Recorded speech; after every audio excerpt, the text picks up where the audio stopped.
All right, so welcome back. As promised, I'm joined now by one of my good buddies. We live in such a weird age, but I do consider Matt to be a good friend, even though I don't think we've ever met in person, have we, Matt? No. Actually, I think I saw you at a Preds game. You were, yeah, Oh, it's just a person flying by in the night, right? yeah. You tapped somebody else on the shoulder just to say hi, and you walked away. And before I could register, Aw. who you were already gone. And I was like, maybe next time. Well, Matt and I have interacted for several years out there in the Twitter sphere, and he is one of he's one of the people that I always come away from a conversation with him feeling like I've learned something or I've been challenged or it always makes me think and I really enjoy people like that. So I'm so happy to have him on the podcast this morning. So tell us a little bit about yourself. We're going to talk politics. I know that you're not a politician by trade, or you don't have a political science major, which matters nothing to me because I think what you and I and with the average American, I'm not sure average American is very useful. We'll talk about that in a minute. But nevertheless, what non so-called experts, what we think is very, very important and probably vital to where we are right now. So tell us a little bit about yourself. Well, obviously, as you all heard, my name is Matt. I'm a software developer, so I write code for a living, and it's great because there's always problems to solve, and I get to think all day, which is great because it keeps the mind busy. Well, see, now you shouldn't have told me that because I'm going to be contacting you like all the time for problems with. I've spent like hours today trying to find a document and locate a document. I've got three different computers and I still haven't found it. So I know coding's a little bit different, but you know me, I'm not very technologically friendly or whatever. I can host this podcast usually. But sometimes we have technical issues. All right, so have you always, I mean, I know that when you were five, probably not, but since you become older and a little bit more aware, have you followed politics for a pretty good while? Yeah, I would say I have ever since probably around the Gulf War. I was probably Okay. about seven, and I may not have. It's not like I was um, sitting at home at 7 years old reading The Wealth of Nations or the Communist Manifesto or the Mein Kampf. yeah the Bush Doctrine or anything like that. I was always fascinated with things like that. And as I grew older, I was really into like the whole concept of presidents and what they did and Hmm. who they were. And I mean, and even then, I really didn't have any opinions, really, because I really didn't understand the concepts Right. of some of the stuff they were doing. Like when John F. Kennedy, hey, we're going to put a man on the moon, and they did at the end of the decade. I'm like, well, that's pretty cool. But I mean, but it just wasn't him. You had plethora of people, Right. Yeah. on both sides of the aisle pushing Hmm. that. I mean, when they Well, and it when was Nixon was the president. result. It was the result of things set in motion way before his presidency. Mm-hmm. Oh He. yes, I mean, after World War II, Werner von Braun's over here. Hey, Yeah. Well, and it's so some weird. rockets. It's interesting that you bring that up because we do oftentimes tend to encapsulate that way. And, you see President Obama being blamed for things that happened, that had been an ongoing thing for, 20, 30, 40 years, but we expect the person in charge to immediately fix it. It's kind of, It's like that film Idiocracy when the yeah, when the president says, "Hey, he's going to fix all of our problems in 1 week." yeah, Uh, it's and I crazy. and I think not a large. I find probably most Americans to be reasonable people, but you know that there's got to be a couple people out there. Oh, Well, I don't know. answered I days. mean, I don't mean to interrupt you, and I'm certainly not trying to challenge you, but I used to think that too. And then, I'm sitting here working today, preparing. You very kindly sent me some very interesting videos that I watched, and I watched some more too, and I was doing other things. Excuse me. And as I was watching, keeping an eye on social media and watching my Twitter, feed refresh itself, this very interesting compilation video was tweeted out by several people, and you can find it on the New York Times. And I tweeted it out, and we will tweet that out at the conclusion of this program so that you can see it yourself. But I see this video, and I see the people in that video, and I'm like, I don't really know people like that. Where are these people? What rock did these people? And I know you probably haven't seen that, but it was a video taken from Trump rallies of people, calling for Hillary Clinton to be killed and calling her a bitch and saying build that wall and kill them all, and F word to Islam, and all of this really hate filled and extremely troubling, dialogue. And it's like, where are these people? I don't know these people. And I mean, it just I it's one of those things where is it the whole group's perception, or is it just one guy who started to chant it, got his buddy to chant it, and then you have mob mentality take over, and they're all chanting it, and just because, hey, I want to be part of this group, I if I'm not chanting it, I don't. yeah. I feel like I'll be alienated from this group, and I don't want to be. I talk a lot about it's so funny. I'm so glad that we're doing this. I really am, because I talk on this show a lot about the hive mind, mob mentality, as it pertains to a lot of different things. And we talked about that on the last show as it relates to social media and how you see, one person does something on like on Twitter or whatever. I'm not a big Facebooker, but I suspect it's the same way there.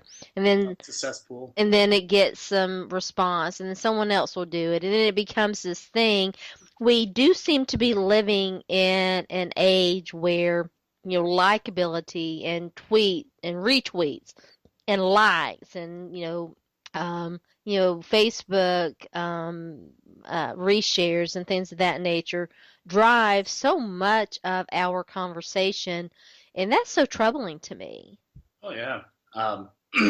You get some of these memes or videos, and they may not even actually be true. It's just, hey, I have this idea or thought in my head. This reinforces it, so it's confirmation bias.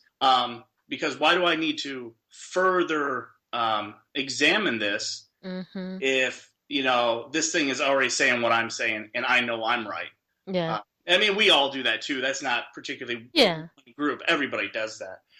And when you have social media, fuel these things, it's just like wildfire, just grows, and more rapidly. One of And the examples that I gave was one night, it's been probably a couple of weeks ago, and I don't know if you were on social media at that time, but the whole Kim Kardashian, Kanye West beef with Taylor Swift was kind of a thing.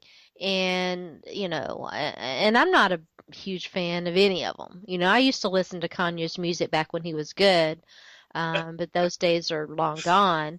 And and I was watching this whole thing, and I don't know if you're familiar, but basically they taped oh the yeah, conversation. I've seen the conversation. I didn't even see it. I don't even care what the conversation was, because someone who used to practice law and who uh, is very cognizant of the very troubling erosion of our civil liberties and our privacy rights.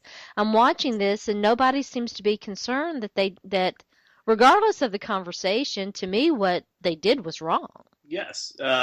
Yeah. And yeah, it's also funny with that mentality. It's like, oh, hey, here's shiny celebrities. Yeah.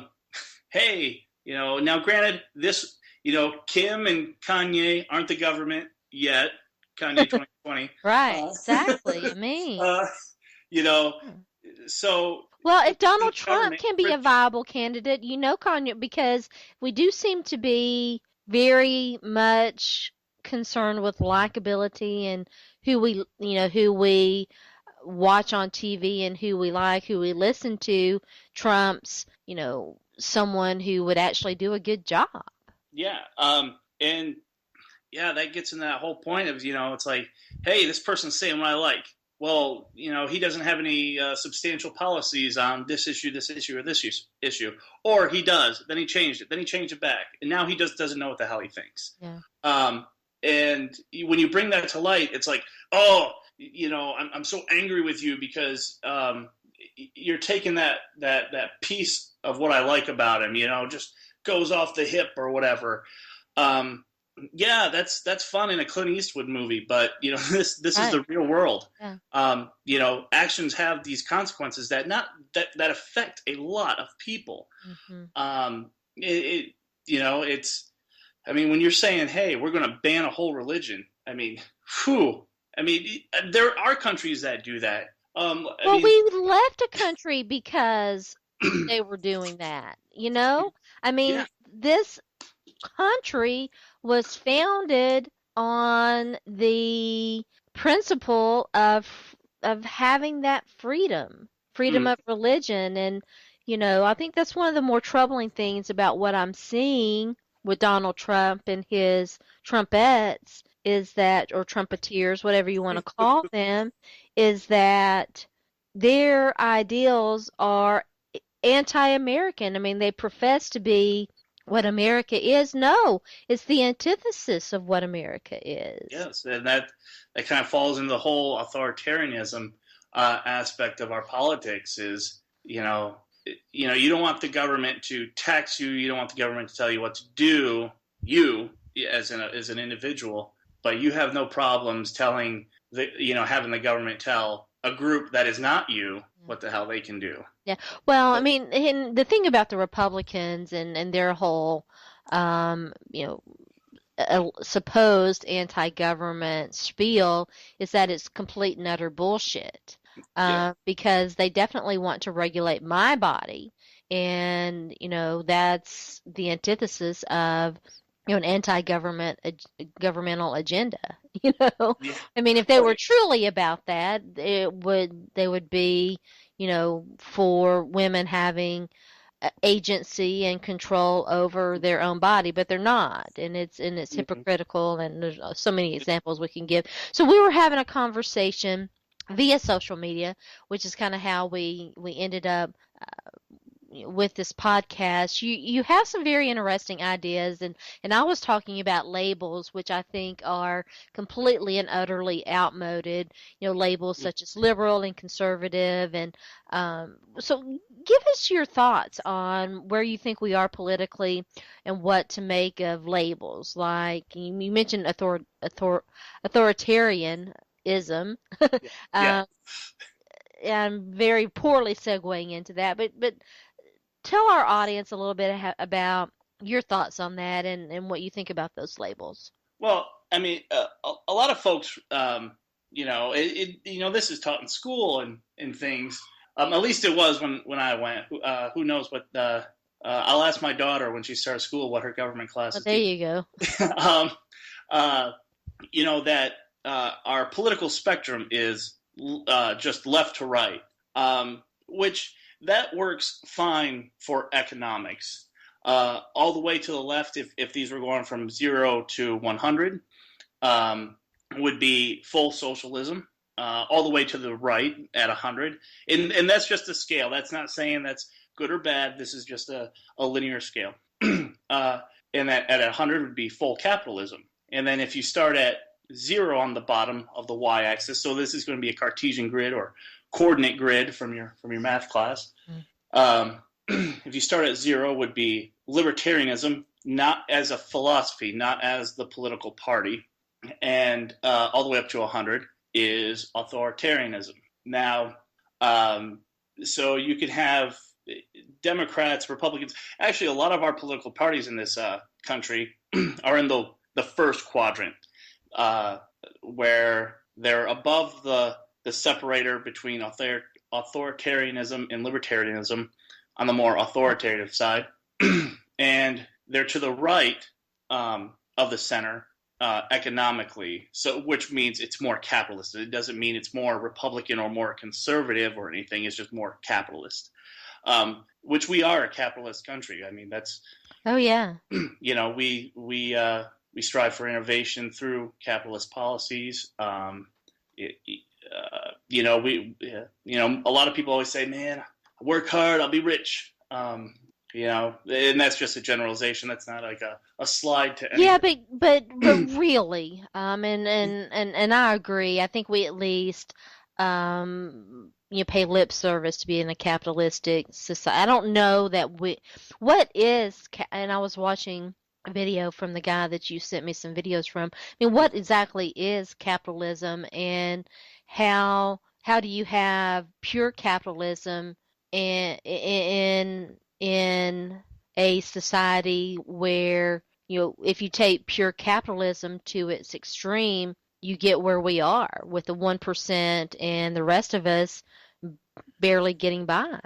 Well, I mean, and with pure capitalism as well, you're going to have a lot more free market things. Um, Are you? I mean, well, yeah, but I mean, there's different things. So you could have a full capitalist economy where everything is privatized. There is no social security, Medicare, mhm. all that stuff. But you can have that government be completely authoritarian. So I mean that leads to fascism. Mhm. Um, yeah, and so the government is telling you what to do, telling business what to do, but from a capitalist standpoint. Now you can have authoritarianism, socialist, and that gives you communism, where hey, the government's taking everything and then just redistributing it. Mhm.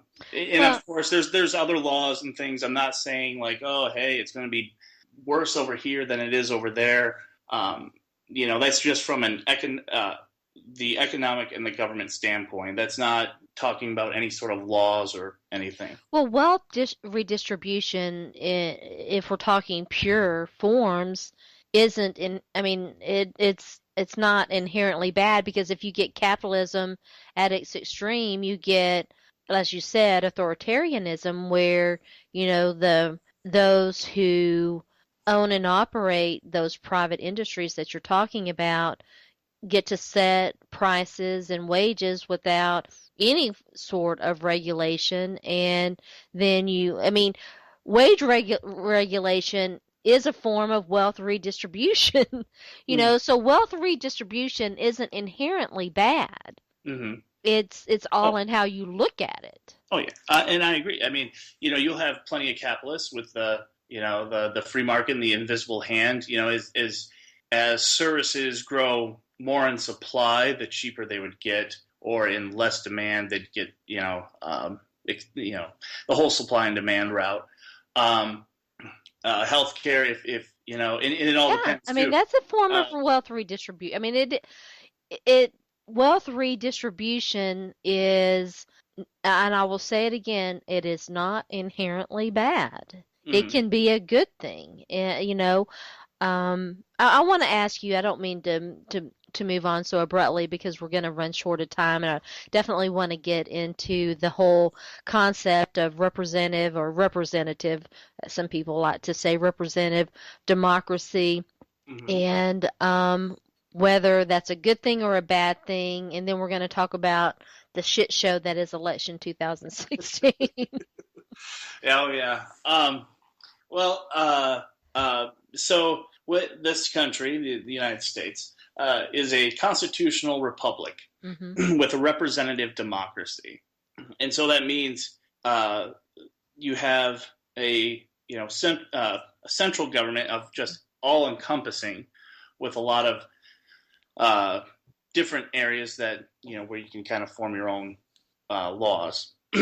as long as they are, not overstepping the laws of the whole central government.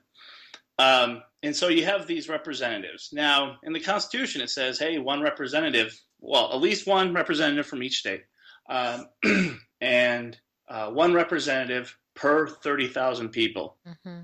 Now, if you did that division today, there'd be thousands of representatives. Mm-hmm. And obviously, Congress in, I think, 1919, 1929, I'm sorry, the Permanent Appropriation Act, where they set the limit to 435 representatives, and it's been that way ever since.